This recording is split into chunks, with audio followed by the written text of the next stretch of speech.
महाराष्ट्र के मौजूदा उप मुख्यमंत्री देवेंद्र फडणवीस को फिलहाल पार्टी में भारी विरोध का सामना करना पड़ रहा है। जब पहली बार फडणवीस राज्य के सीएम बने थे, तब से ही पार्टी का एक धार उनसे नाराज था। हालांकि केंद्र से पूरा सपोर्ट होने की वजह से फडणवीस ने सबको काबू में रखा था, लेकिन अब हालात बदलते हुए नजर आ रहे हैं।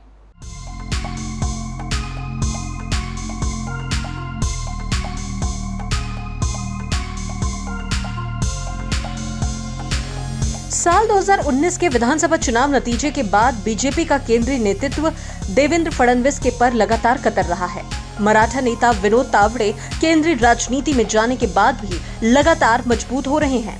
मुख्यमंत्री रहते फडणवीस ने जिन जिन नेताओं के पर काटे थे, अब वे मजबूती से सामने आ रहे हैं। विनोद तावड़े ने केंद्र में अपनी स्थिति मजबूत कर ली है। आशीष शेलार भी आगे बढ़ रहे हैं। ये दोनों ही मराठा हैं। तावड़े अब फडणवीस और उनके निर्णय के खिलाफ मुखर होकर बोलने लगे हैं। जिस एकनाथ खड़से को उन्होंने बीजेपी छोड़ने के लिए मजबूर कर दिया था, उन्हें तावड़े ने फिर से बीजेपी में शामिल होने का निमंत्रण दे दिया है। बीजेपी के नेता मानकर चल रहे हैं कि महाराष्ट्र में फडणवीस अब अपनी अंतिम पारी बतौर उप मुख्यमंत्री के रूप में खेल रहे हैं।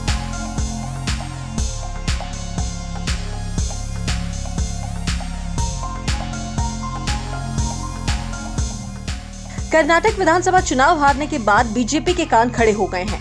पार्टी नेतृत्व सोशल इंजीनियरिंग को लेकर सतर्क है। इसके लिए पार्टी ने रणनीति में बदलाव किया है। बीजेपी साल 2024 में लोकसभा और विधानसभा चुनाव से पहले मराठा और ओबीसी को लुभाने की योजना पर आगे बढ़ रही है, ताकि सत्ता के शिखर पर आसानी से पहुंचा जा सके। पार्टी ओबीसी और मराठा मतदाताओं को खुश करने के लिए रणनीति के तहत उन्हें केंद्र बिंदु में रखते हुए कई सारे लोक लुभावने वादे कर सकती है।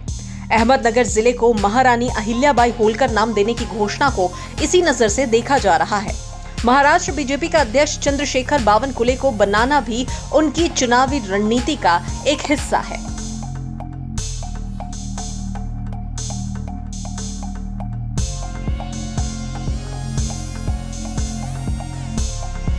आमतौर पर ऐसा माना जाता है कि मराठा वोटर एनसीपी और कांग्रेस के साथ है, जबकि ओबीसी सभी दलों में बटा हुआ है।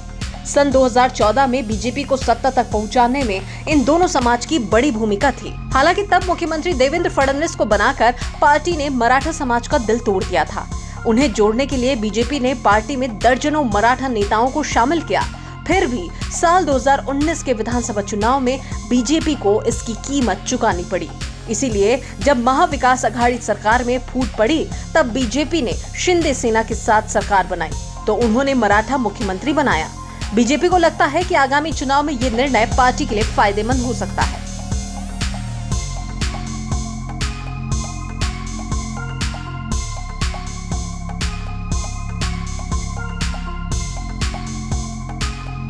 गौरतलब है कि महाराष्ट्र में करीब 35% मराठा मतदाता हैं और 50 से 52% के आसपास ओबीसी हैं।